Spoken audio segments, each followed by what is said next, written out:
الحمد لله الأكرم الذي خلق الإنسان وكرم وعلمه من البيان ما لم يعلم، فسبحان الذي لا يحصى امتنانه لا باللسان ولا بالقلم، ونشهد أن لا إله إلا الله وحده لا شريك له، ونشهد أن سيدنا ومولانا محمدا عبده ورسوله الذي أرسل إلى كافة الناس بشيرا ونذيرا وداعيا إلى الله بإذنه وسراجا منيرا، صلوات الله وسلامه عليه تسليما كثيرا كثيرا.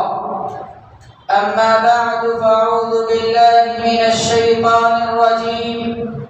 بسم الله الرحمن الرحيم. ولقد أرسلنا نوحا إلى قومه فقال يا قوم إني لكم نذير مبين.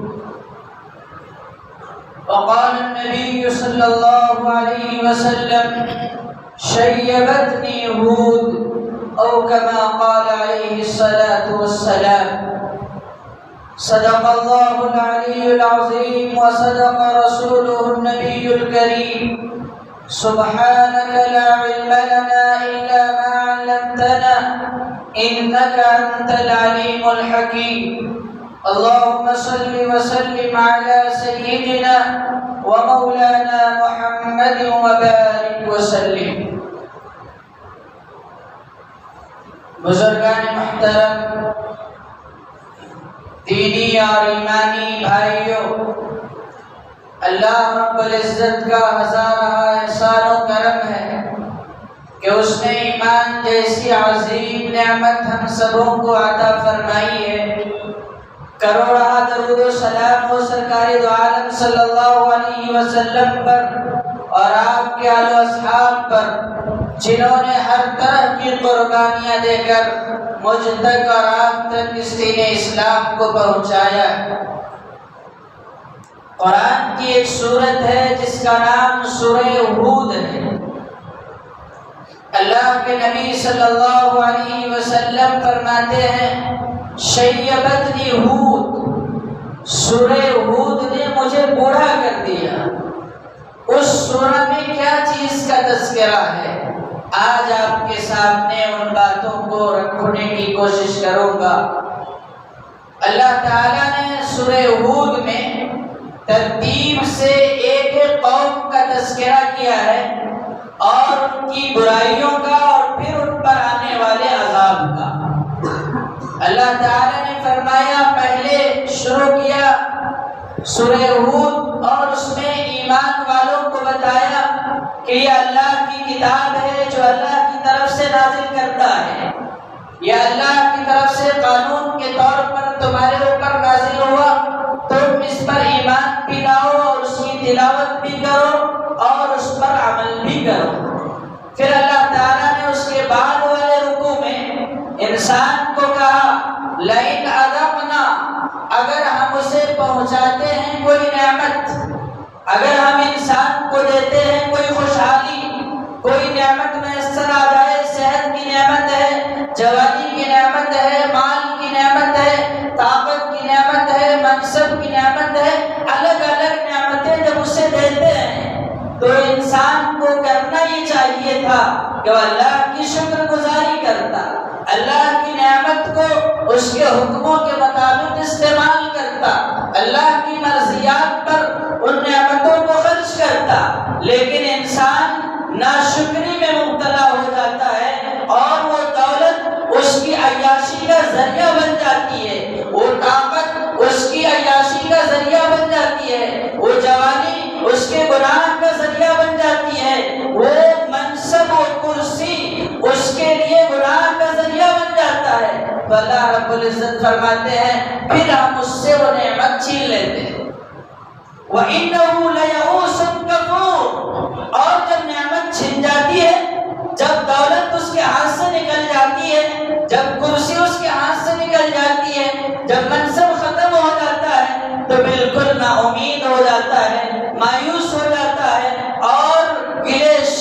لگتا پھرتا ہے۔ پھر اللہ رب العزت نے فرمایا آگے وَلَئِن مَسَّهُ الْخَيْرُ، اگر اسے ہم پھر نعمت دوبارہ دیتے ہیں پھر وہ اترانے لگتا ہے، پھر اسے گھمنڈ آ جاتا ہے، پھر اسے الگ الگ چیزوں کا خمار چڑھ جاتا ہے، اسے جنون چڑھ جاتا ہے، برائیوں کی طرف بڑھتا چلا جاتا ہے۔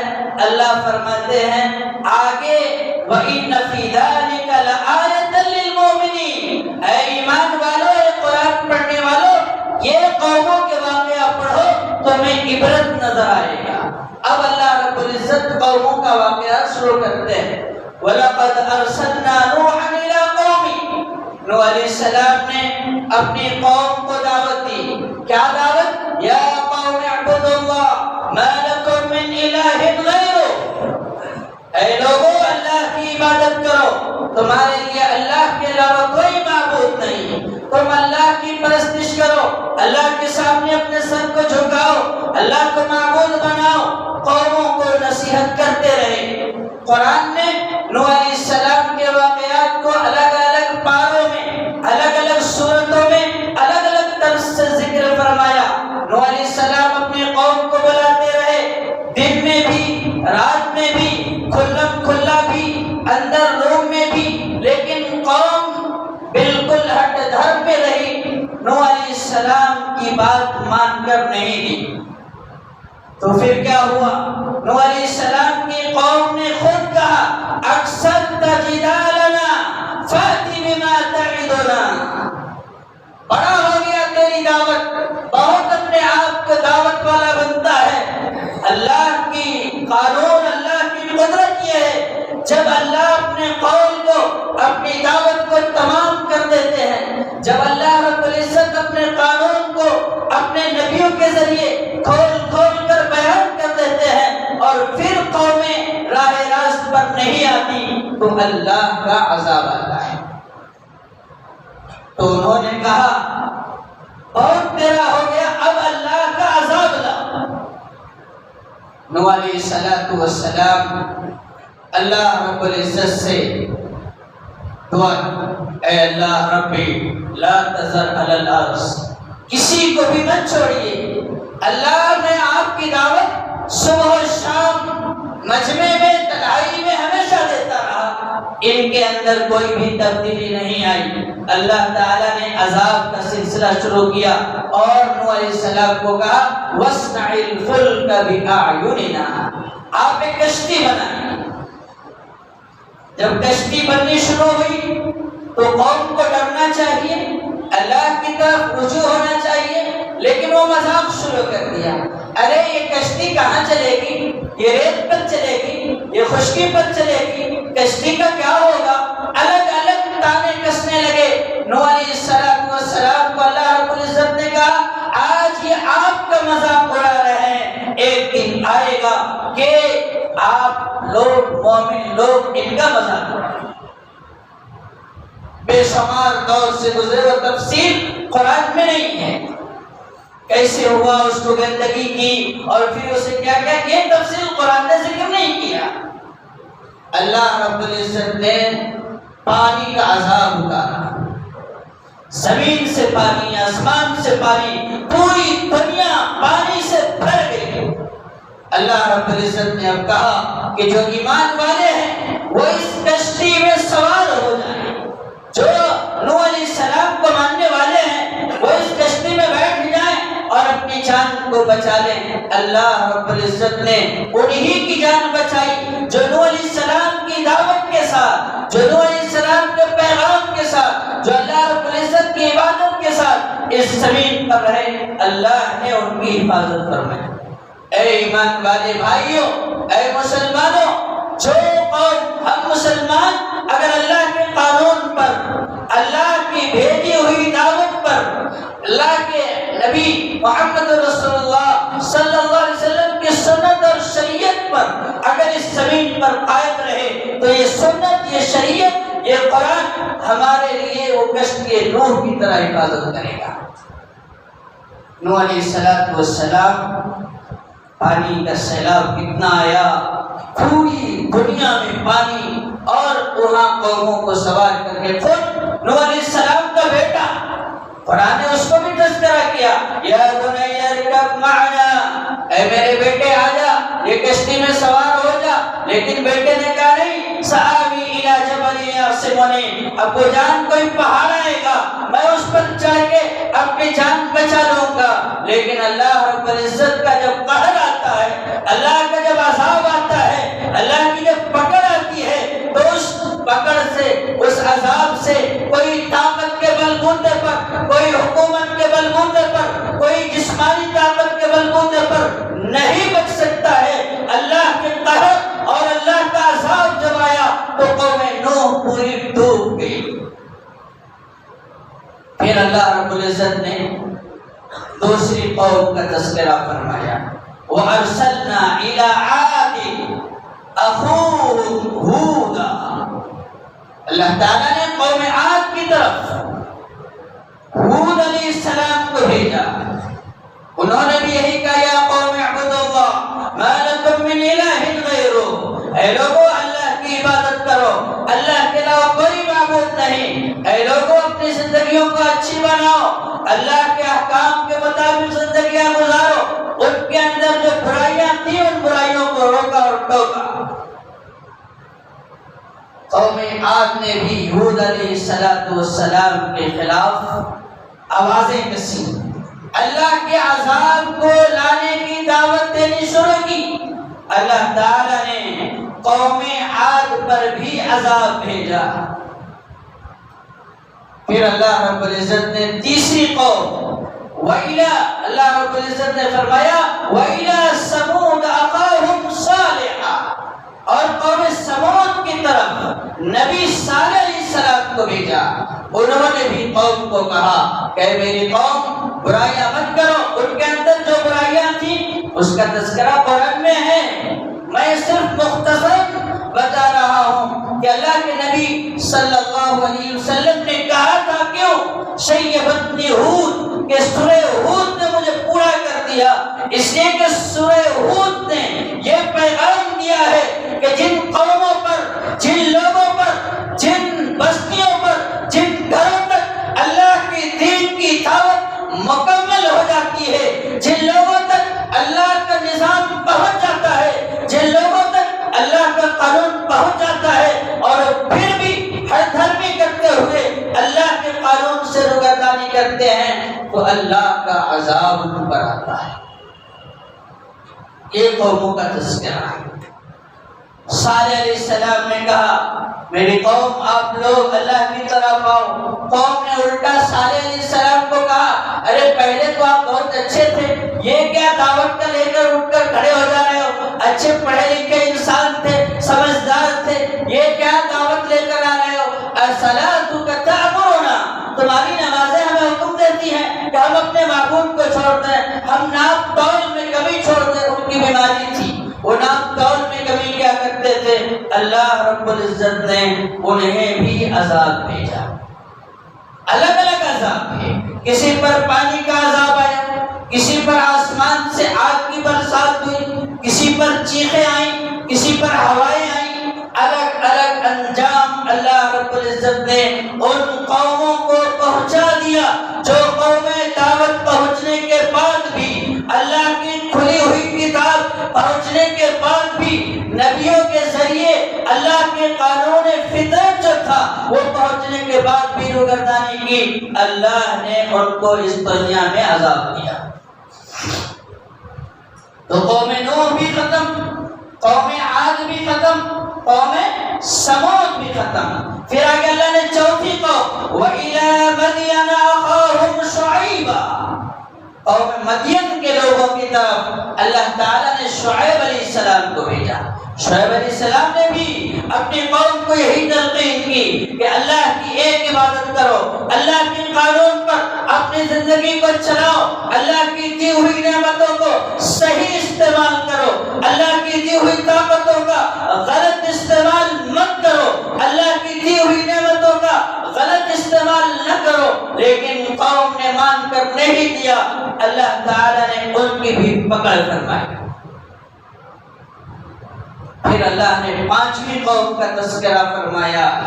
ابراہیم علیہ السلام کے پاس پہلے فرشتے آئے تھے، وجاءت رسلنا ابراہیم بالبشرا۔ یہ پورے ترتیب سے سورہ ہود کا تذکرہ ہے۔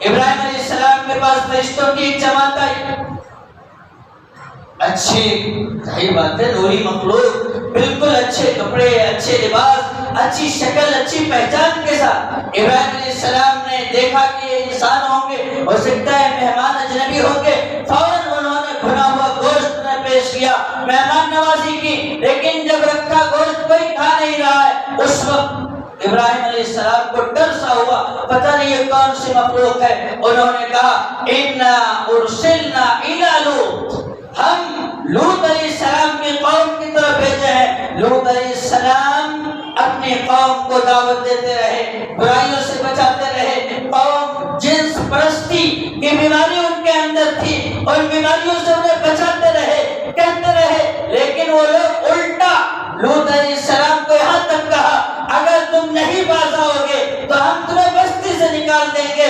انہم اناس یتطہرون، یہ بہت اچھے میاں ہیں، یہ اپنے آپ کو اچھا بولتے ہیں۔ ایسا کہہ کر پیغام دیا، اللہ نے ان کی طرف عذاب فرشتوں کے ذریعے بھیجا۔ کیسا عذاب آیا؟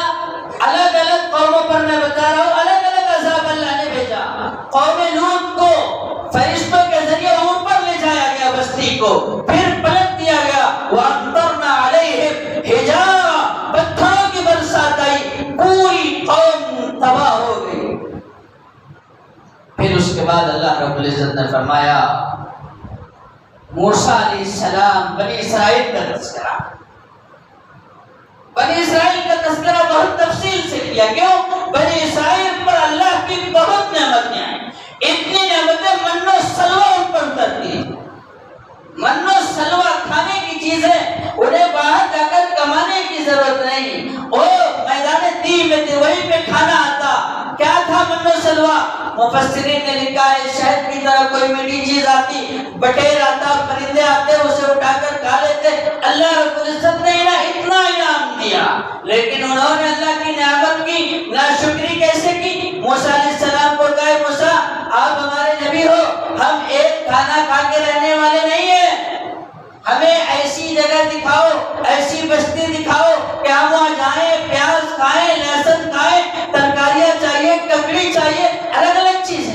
موسیٰ علیہ السلام نے اچھا ٹھیک ہے جاؤ، اس بستی میں جاؤ، ظاہر بات ہے جاؤ گے تو وہاں تم سب نعمتیں ملیں گی، اللہ سے معافی مانگتے ہوئے جانا، اللہ سے عاجز بن کر جانا، تواضع اختیار کرنا، وَقُولُوا حِدَّةٌ نَغْفِرْ لَكُمْ خَطَايَاكُمْ، اللہ نے طریقہ بتایا، معافی مانگ لو۔ لیکن وہ قوم اتنی حد کرم، حِدَّةٌ نہیں، لفظ بدلا، حِدَّةٌ فِي صُنبُلَةٍ، گیہوں بالیوں میں ملے گی، ایسی قوم ہے۔ شیبتنی ہود، میں بتا رہا ہوں کہ اللہ کے نبی صلی اللہ علیہ وسلم نے کیوں کہا کہ سورہ ہود نے مجھے پورا کر دیا، اس لیے کہ قوموں کے عذاب کے تذکرے ہیں، قوموں پر اللہ کی پکڑ کے تذکرے ہیں، قوموں پر اللہ کے غصے کے تذکرے ہیں، اور محبوب عالم صلی اللہ علیہ وسلم کی دعا اگر امت پر نہ ہوتی تو آج ہم بھی بچے ہوئے نہیں ہوتے۔ یہ تو اس نبی کریم محمد مصطفیٰ صلی اللہ علیہ وسلم کی دعا ہے، اللہم لا تہلکنا، اے اللہ ہماری امت کو ان غلط لوگوں کی وجہ سے، ان گناہگاروں کی وجہ سے ایک بارگی عذاب نہ دینا، ان کے چہرے مت بدلنا، ورنہ میرے بھائیوں بتائیے تو صحیح، جو قوموں کے گناہ تھے، جو پچھلی قوموں کی کرتوت تھے، جو پچھلی قوموں کی نافرمانیاں تھی، کیا وہ گناہ ہمارے اندر نہیں ہے؟ مال سے عیاشی کیا ہمارے اندر نہیں ہے؟ آنکھوں کی بدکاریاں کیا ہمارے اندر نہیں ہے؟ ناک تول میں کمی کیا ہمارے اندر نہیں ہے؟ اللہ تعالیٰ نے مکمل ایک سورت نازل کی، وَيْلٌ لِّلْمُطَفِّفِينَ الَّذِينَ إِذَا اكْتَالُوا عَلَى النَّاسِ يَسْتَوْفُونَ وَإِذَا كَالُوهُمْ أَوْ وَزَنُوهُمْ۔ لوگوں کا معمول یہ ہے کہ جب دوسروں سے لیتے ہیں تو پورا پورا لیتے ہیں، اور جب اپنا دینا ہوتا ہے تو گھٹا دیتے ہیں، کم کر کے تولتے ہیں، ہر چیز میں ہے، ہر چیز میں کمی۔ ناپ تول کی کمی صرف چیزوں میں نہیں ہے، بات میں ہے۔ آپ نے کسی منصب کو اختیار کیا ہے، آپ کے پاس کوئی کرسی ہے، آپ جس طرح ہم لوگ قوم ایسے امت ہیں، ہمیں لوگوں کے لیے نکالا گیا ہے، کنتم خیر امت کہا گیا۔ اس میں کمی اگر ہم نے دعوت نہیں دی، اگر ہم نے پیغام اللہ کے قانون لوگوں تک نہیں پہنچایا، ویل للمطففین میں ہم داخل ہوں گے کہ ہم ناپ تول میں کمی۔ مفسرین نے لکھا ہے کہ صرف چیزوں میں نہیں، بات میں ہو، انصاف میں ہو، ہر چیز میں تطبیق ہوگی۔ ہر چیز میں کمی آپ اگر کریں گے، جس اختیار کو آپ کو اچھائی میں استعمال کرنا چاہیے تھا، جس مال کو اچھائیوں میں استعمال کرنا تھا، آج ہم دیکھیے ہماری امت کہاں کس طرح استعمال کر رہی ہے، یہ دیکھنا ہو۔ کسی نے کہا تھا کہ قوم کی مالداری دیکھنا ہو تو شادی محلوں میں جا کر دیکھو، کتنی فضول خرچیاں، کتنی عیاشیاں۔ کیا ہم ڈر گئے؟ کیا ہم یہ نہیں سوچتے کہ اللہ رب العزت کا عذاب آ جائے تو اللہ روزی روٹی کو پریشان کر دے؟ کیا ہم یہ سوچتے ہیں کہ مال ہے تو ہمیشہ رہے گا؟ کیا ہم یہ سوچتے ہیں کہ ہماری یہ بلڈنگیں ایسے ہی چمکتی رہیں گی؟ کیا ہمارا یہ خیال ہے کہ ہماری دولت کی فراوانی اور یہ چکا چوند ایسے ہی بڑھتی اور ایسے ہی چلتی رہیں گی؟ نہیں نہیں، اللہ کا عذاب، اللہ کی پکڑ کہیں کبھی آ سکتی ہے، کہیں کبھی اللہ کا فیصلہ نافذ ہو جاتا ہے۔ آپ نے نہیں دیکھا، منٹوں میں نہیں سیکنڈوں میں، منٹوں میں نہیں سیکنڈوں میں، کروڑوں نہیں اربوں بلڈنگیں ختم ہو گئی، کتنی جانیں چلی گئی۔ کیا ہم مطمئن ہیں کہ اللہ کا عذاب ہم تک نہیں آئے؟ کیا ہم مطمئن ہیں کہ اللہ کی پکڑ ہم تک نہیں آئے گی؟ اس لیے ان گناہوں سے بچنے کی کوشش کرنا ہے جو گناہ اللہ کے غصے کو ابھارتے ہیں۔ اس امت کی بہت سارے جو بے احتیاطی ہے، اس میں بڑا جرم اس امت کا فضول خرچی ہے، فضول خرچی، گناہوں میں عیاشی، نخرے۔ اللہ کی پناہ میرے بھائیوں، جب ہم اپنی بیٹیوں کو، جب اپنی بچیوں کو، جب اپنی بہوؤں کو بے حیائی کے کپڑے پہناتے ہیں تو اللہ رب العزت کا غصہ، اللہ کا جلال، اللہ تو رحیم ہے، وہ سبقت رحمتی غضبی، وہ تو اللہ کی رحمت اس کے غصے سے آگے، ورنہ اللہ کی پکڑ آ جاتی، اللہ پکڑ فرما لیتا، اللہ معاف کرتا ہے تو اس کا مطلب نہیں۔ حل اتا، اللہ رب العزت نے فرمایا اتا امر اللہ فلا تستعجلوا، آئے گا اللہ کا حکم، آئے گا اللہ کا عذاب، آئے گی اللہ کی پکڑ، آئے گی اللہ کی گرفت، جلدی مت بچاؤ۔ یہ کسے کہا جا رہا ہے؟ مجھے کہا جا رہا ہے، آپ کو کہا جا رہا ہے، قرآن کے ایک پڑھنے والے کو کہا جا رہا ہے۔ یہ اس سے کیوں ذکر کیے؟ وَإِنَّ فِي ذَلِكَ لَآيَةً لِّلْمُؤْمِنِينَ۔ اللہ فرماتا ہے قرآن کہانی کی کتاب نہیں ہے، قرآن قصے کی کتاب نہیں ہے کہ کہانی کی طرح، قصے کی طرح قوم نوح کے قصے سن لیے کہ وہ پانی میں ڈبو دیے گئے، قوم عاد کے قصے سن لیے گئے کہ ان کو ہوا نے اکھاڑ کے پھینک دیا، قوم سمود کے قصے سن لیے کہ چیخ نے انہیں برباد کر دی، قوم مدین جو شعیب علیہ السلام کی قوم تھی انہیں چیخ آئی، وہ برباد ہو گئی۔ یہ عذاب کے قصے سن کر اور یہ باہر جا کر بہت اچھے قصے ہیں قرآن میں، اس لیے نہیں۔ وَإِنَّ فِي ذَلِكَ لَآيَةً وَلَعِبْرَةً، عبرت کے لیے ہے، یہ تعزیے ہے، یہ ہمیں عبرت کے سامان دیتے ہیں کہ ہمیں ان چیزوں سے اپنے آپ کو بچانا ہے۔ امت کی فضول خرچیاں اتنی زیادہ، شادی کے موقع پر بے حیائی، اللہ کی پناہ، کتنے اقتدار، آپ سوچو تو صحیح، کتنے اقتدار، مرد سن کا، مرد عورت کا۔ کیا اللہ کے عذاب سے ہم مطمئن ہو گئے؟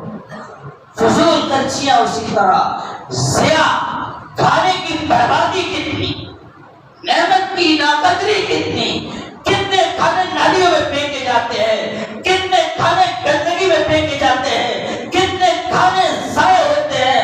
میرے بھائیوں، اللہ رب العزت سے ہمیں ڈرنے کی ضرورت ہے، ان گناہوں سے اپنے آپ کو بچانا ہے جن چیزوں سے قومیں تباہ ہوئی۔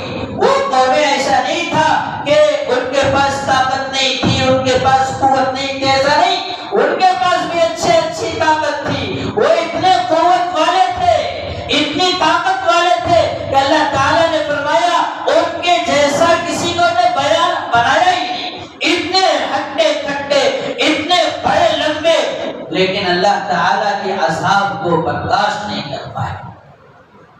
میکینیکل ٹیکنیک اتنی تھی، وَيَنْحِتُونَ مِنَ الْجِبَالِ بُيُوتًا، پہاڑوں کو تراشتے تھے، اس میں گھر بناتے تھے۔ ان کے میکینیکل، ان کی انجینئرنگ اور ان کی ٹیکنالوجی کوئی چیز کام نہیں آئی۔ جب اللہ کی پکڑ آتا ہے، جب اللہ کا عذاب آتا ہے، جب اللہ کی گرفت آتی ہے، تو نہ طاقت بچا سکتی ہے، نہ دماغ بچا سکتا ہے، نہ ٹیکنیکل بچا سکتا ہے، نہ کوئی چیز، صرف اور صرف بچ سکتے ہیں تو اللہ کی طرف رجوع کرنا ہوگا، اللہ کی طرف پلٹنا ہوگا۔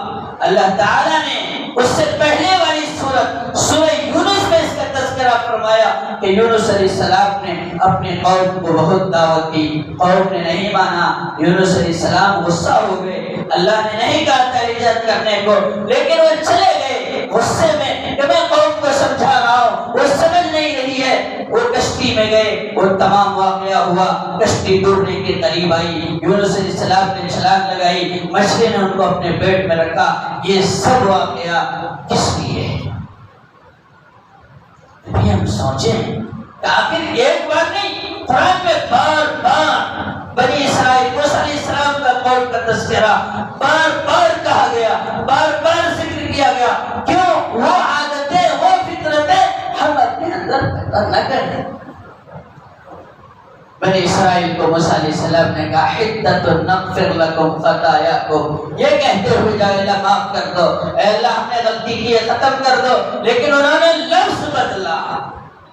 کیا آج ہم اپنی زندگیوں میں، اپنے کھانے پینے میں، سونے جاگنے میں، اٹھنے بیٹھنے میں، کن چیزوں میں کہا جائے اللہ کا قانون نہیں بدل رہا؟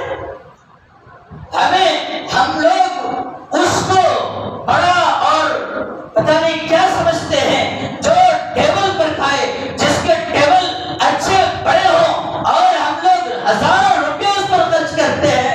نبی صلی اللہ علیہ وسلم کی سنت ٹیبل پر کھانا ہے یا نیچے دسترخوان بچھا کر کھانا ہے، یہ کون کہے گا؟ کون اس پر عمل کرے گا کہ یہ سنت کی تبدیلی کا جرم ہم نہیں کرتے؟ کتنے ایسے گھر ہیں جو سنت سے آباد ہیں، کتنے ایسے گھر ہیں جہاں دسترخوان بچھا کر کھایا جاتا ہے۔ اب تو فیشن ہے شادی محلوں میں، شادی کی جگہوں میں، وہ کون سا سسٹم مجھے یاد نہیں آ رہا ہے، کھڑے ہو کر لوگ کھائیں گے، لے کر کھانا لے جائیں گے اور الگ الگ جگہ کھڑے ہو کر کھائیں گے۔ ہم اس کو فیشن سمجھتے ہیں، ہم اس کو اپنی ترقی سمجھتے ہیں۔ میرے بھائیوں، ہماری ترقی اللہ کے قانون میں ہے، ہماری ترقی سنت رسول میں ہے، ہماری ترقی نبی صلی اللہ علیہ وسلم کے نقش قدم میں ہے۔ یہ امت جتنے دور جائے گی نبی کی سنتوں سے، جتنی دور جائے گی اللہ کے قرآن سے، جتنی دور جائے گی اللہ کے نظام سے، اتنی ذلت اس امت پر آئے گی۔ جیسے بنی اسرائیل کا تھا ضربت علیہم الذلہ، ذلت سونپ دی گئی، کیوں؟ بما کانوا یعصون الرسول، نبیوں کی انہوں نے نافرمانی کی، نبیوں کی انہوں نے بتائے ہوئے طریقے کی خلاف ورزی کی۔ وہی جرم تو ہم بھی کر رہے ہیں، نہ ہمارے چہرے سنت کے مطابق ہو رہے ہیں، نہ ہمارا لباس سنت کے مطابق ہو رہا ہے، نہ ہمارا سونا، نہ ہمارا جاگنا، ٹوائلٹ میں جانا، مسجد میں داخل ہونا، مسجد سے نکلنا۔ آپ بتاؤ کون سی ایسی چیز ہے جس کا طریقہ محمد نہیں بتایا۔ یہاں تک کہ ایک یہودی نے حضرت سلمان فارسی کو کہا تھا، ارے تمہارے نبی تو عجیب نبی ہے۔ کہا کیا؟ تمہارے نبی تو ٹوائلٹ میں جانے کے طریقے بتاتے ہیں، استنجا کرنے کے۔ انہوں نے کہا بھلا یہ تو اچھی بات ہے کہ ہمارے نبی نے ہر چیز کا طریقہ بتایا۔ بچہ پیٹ میں ہے اس کا بھی طریقہ، جنین جسے کہا جاتا ہے، بچہ جب ماں کی گود میں آتا ہے دودھ پیتا ہے جسے رضی کہا جاتا ہے، اس کا بھی طریقہ، جب اور بڑا ہوتا ہے طفل اس کا بھی طریقہ، شاب جوان ہوتا ہے اس کا بھی بڑا طریقہ، کہول جب تھوڑا جوانی ڈھلتی ہے اس کا بھی طریقہ، شیخ جب بالکل خشک بوڑھا ہو جاتا ہے اس کا بھی طریقہ۔ کون سی چیز ہے جو شریعت نے ہمیں نہیں بتائی؟ لیکن میرے بھائیوں دل پر ہاتھ رکھ کر سوچو، روزانہ کتنی سنتوں کو، روزانہ کتنے اللہ کے قانون کو ہم توڑتے ہیں۔ ہم گالی مودی کو دیتے ہیں، ہم گالی یوگی کو دیتے ہیں، ہم گالی حکومتوں کو دیتے ہیں، ہم گالی فلاں چیزوں کو دیتے ہیں۔ میرے بھائیوں آپ بتاؤ تو صحیح، سب جرم تو ہم کر رہے ہیں۔ طریقہ یہودیوں کا ہم نے اپنایا ہے، طریقہ یہودیوں کا ہماری زندگیوں میں ہے، بے حیائی ہمارے گھروں میں ہے، بیٹیاں بے پردہ ہمارے گھروں میں ہے، بہنیں بے پردہ ہمارے گھروں میں ہے، دوپٹے بیٹیوں کے سر پر ہمارے نہیں ہے، ہم گالی غیروں کو دیتے ہیں۔ تو کیا گالی دینے سے اللہ کی مدد آ جائے گی؟ کون سا ایسا موقع ہے؟ اس لیے میرے بھائیوں اللہ کے واسطے اپنی زندگیوں کو بدلو۔ اب وقت دور نہیں ہے، وقت بالکل قریب آ چکا ہے اللہ رب العزت کی چھٹائی کا۔ اللہ رب العزت کو منافق مسلمان کی ضرورت نہیں ہے۔ اللہ رب العزت کے نبی محمد رسول اللہ صلی اللہ علیہ وسلم نے فرمایا تھا حدیث میں، لا تکرہ الفتن ہی تنیر المنافق۔ فتنوں سے ڈرنے کی ضرورت نہیں ہے، یہ تو فتنے کا زمانہ ہے، فتنے میں گھبرانے کی ضرورت نہیں۔ فتنے منافق کو روشن کر دیں گے، فتنے منافق کی پہچان بتائیں گے۔ جب حالات آئیں گے تو لوگ ایمان چھوڑیں گے، لوگ دین چھوڑیں گے، لوگ شریعت چھوڑیں گے، لوگ اپنی تشخص چھوڑیں گے، لوگ الٹا۔ آپ دیکھیے کتنی شریعت، کتنی سنت ہم لوگوں کے ڈر سے چھوڑتے ہیں، جاب کے لیے چھوڑتے ہیں۔ شاہ اللہ اکبر۔ میرے بھائیوں جو گناہ ہماری زندگیوں میں ہے اس سے توبہ کر لیں، اللہ رب العزت میرا محتاج نہیں، آپ کا محتاج نہیں، کسی کا محتاج نہیں، اللہ بے نیاز ہے، اس کا دین بھی بے نیاز ہے۔ قرآن کی ایک آیت اپنی دیواروں پر روز لکھ کر اس کو پڑھو، روزانہ اپنے نفس سے خطاب کرو۔ اللہ تعالیٰ نے وارننگ دی، ان تتولوا یستبدل قوما غیرکم ثم لا یکونوا امثالکم۔ یہ کسی مولوی کی، کسی تبلیغی کی تقریر نہیں ہے، یہ اللہ کا کلام ہے۔ یہ آیت اپنی دیوار پر لکھو، روزانہ اپنے آپ سے خطاب کرو۔ اللہ کہتا ہے اگر تم پھرو گے میرے قانون سے، ہٹو گے میرے بتائے ہوئے طریقے سے، روگردانی، کیا روگردانی نہیں ہے؟ اللہ اکبر کی صدا ہو، ہم مسجد میں نہ آئے، کیا اللہ کے قانون سے روگردانی نہیں ہے؟ مسجد قریب ہے، اذان ہو رہی ہے، دکان میں بیٹھے ہوئے ہیں، اذان ہو رہی ہے، بستر پر سو رہے، بتاؤ روگردانی کہتے کس کو ہے؟ اعراض کہتے کس کو ہے؟ نافرمانی کہتے کس کو ہے؟ اس لیے میرے بھائیوں بستر پر ہم سوئے ہیں، فجر کی اذان ہوتی ہے، کتنا فیصد مسجد میں آتا ہے؟ مسجدوں میں جا کر دیکھیے، نماز جب پڑھتے ہیں تو دیکھیے محلے کتنے بڑے ہیں، مسجدوں میں 2 صف نہیں ہوتے، 1 صف نہیں آتے، دل کرا اٹھتا ہے، اے اللہ تیرا عذاب کب آ جائے، کوئی بھی بھروسہ نہیں۔ توبہ کرنا چاہیے۔ اللہ کے نبی صلی اللہ علیہ وسلم نے اسی لیے کہا تھا شیبتنی ہود، سورہ ہود نے مجھے برا کر دیا، اس میں قوموں پر عذاب کا تذکرہ ہے۔ میرے محبوب کو کیوں بڑھاپا؟ کہتے ہیں میری امت کا غم تھا کہ اللہ پچھلی قوموں کو جو تو نے عذاب بھیجا میری امت پر وہ نازل نہ فرما۔ اس درد سے ان کو بڑھاپا آ رہا ہے، اس امت کو اپنے نبی کا خیال تھا، اس امت کو اپنے نبی کا خیال تک نہیں۔ میرے نبی کی سنت کیا ہے، کتنا فائدہ ہے، من احیا سنتی عند فساد امتی فلہ اجر مئات الشہید۔ سنت جو چھوٹ گئی، سنت جو ہٹ گئی معاشرے سے، اگر کوئی اس کو فالو کرے گا، کوئی اس کو اپنائے گا، اسے 100 شہیدوں کا ثواب ملے گا۔ کتنی سنتیں مٹی۔ میں نے کہا شروع میں ابھی 4-5 منٹ پہلے بتا رہا تھا، کون سا ایسا وقت ہے جب طریقہ نہیں بتایا، مسجد میں آنے کا طریقہ، مسجد سے جانے کا طریقہ، بیت الخلا میں کیسے جائیں، بیت الخلا سے کیسے آئے، کپڑے کیسے پہنے، پیجامہ کیسے پہنے۔ آپ دیکھیے ہر چیز کی سنت موجود ہے۔ امت کو نہ مسجد میں آنے کا طریقہ معلوم، نہ جانے کا طریقہ معلوم۔ ابھی دیکھیے جیسے ہی نماز سلام ہوتی ہے، ان سے سنت کسی کو پرواہ نہیں، بس آئے لاسٹ ابھی بے شمار لوگ اب آ رہے ہوں گے، اور جیسے ہی خطبہ ہوگا، جیسے ہی سلام پھرے گا، بس ماشاءاللہ ہم نے تو جمعہ کی نماز پڑھی۔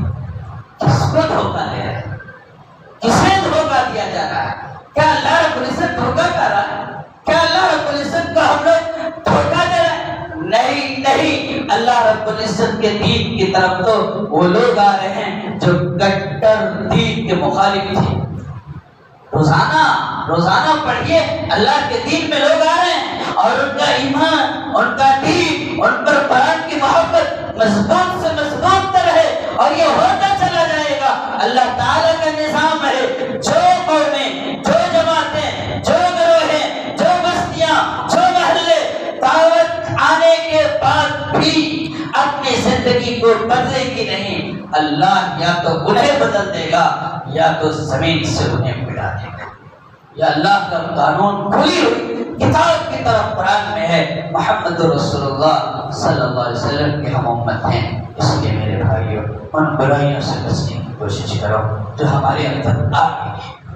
مال کی عیاشی، جوانی کی عیاشی، کانوں کی لذت، کتنے ایسے جوان ہیں، کتنے مجھے جب کوئی کہیں دوستوں کو، بھائیوں، کسی جوانوں سے میں اکثر پوچھتا ہوں، ملاقات بھی کرتا ہوں، یہ معلوم ہوتا ہے کہ فلاں جوان گانے سن کر اپنی نیند لاتا ہے تو کلیجہ پھٹ جاتا ہے کہ اگر وہ گانا سن رہا تھا اور فلم دیکھ رہا تھا اور سویا، اور کتنے لوگ ہیں جو سوئے ہوئے سوئے رہ جاتے ہیں، تو اس کے ایمان کا کیا ہوگا، اس کے اللہ کیا ہوگا۔ اس لیے جوانوں، اپنے کانوں کی حفاظت کرو، اپنی آنکھوں کی حفاظت کرو، اپنے گھروں کی حفاظت کرو، مال صحیح راستے میں خرچ کرو۔ میں نے کہا آج ضرورت ہے اپنے نسلوں کے ایمان بچانے، اپنے جوانوں کے ایمان، قرآن، دین انہیں بتانے کی، سمجھانے کی۔ یہ جمعہ کے دن کی تقریر سے ہم یہ سوچ رہے ہو کہ انقلاب آئے گا، تو یہ تقریر تو صدیوں سے ہو رہی ہے۔ انقلاب آنے کا، انقلاب زمینی سطح پر کام کرنے سے ہوتا ہے، تبدیلی جو ہے زمینی سطح پر کام کرنے سے آئے گا۔ اس لیے میرے بھائیوں، ہم سب کی ذمہ داری ہے زمینی سطح پر اپنے آپ کو بدلیں، اپنے معاشرے کو بدلیں، اپنے سوسائٹی کو بدلیں۔ ہم اپنے پیسے نیکیوں میں خرچ کریں گے، انشاءاللہ دین کے لیے خرچ کریں۔